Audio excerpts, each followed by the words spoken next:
मंडळी आज मी बनवतोय तिळाची बर्फी। आता हडे शेंगदाणे भाजून घेतलेले आहेत, ते आता मी मिक्सरात बारीक लावून घेते, हडे काढून घेतोय। आता मी हे तिळ घेतलेले, आता तिळ पण मी मिक्सरात लावतोय। हे बघा, हे असं दोन्ही बारीक करून घ्यायचा, याच्यात काढून घ्या। इथं मी 2 चम्मच तूप टाकून घेतोय। आता गूळ घेतलेला किसून, गूळ टाकायचा।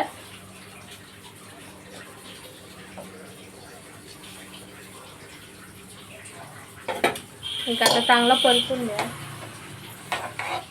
गूळ एवढासा पातळ झालेला, त्यात आता आपण ह्या सारण टाकूया। असा ढवळून घेतलेला आहे, बघू शकता तुम्ही।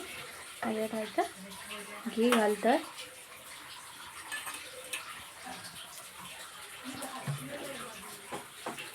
असा करून घ्यायचा चांगलासा।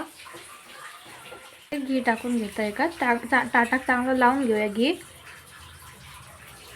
चांगलासा घी लावून घेतलेला आहे। आता ह्या सगळ्या ताटात टाकून घ्यायचा, बघू शकता तुम्ही। चांगलासा पसरून घेतलेला आहे। आता एका मी 15 मिनिटात ठेवलेलं आहे, 15 मिनिटात बघूया बर्फी आता कशी। 15 मिनिटात ठेवलेलं होतं। आता हे बघा, चांगली अशी भेगा पाडून घेतलेली होती। हे बघा, अशी चांगली अशी बर्फी झालेली आहे आपली। तुम्ही पण नक्की रेसिपी ट्राय करा।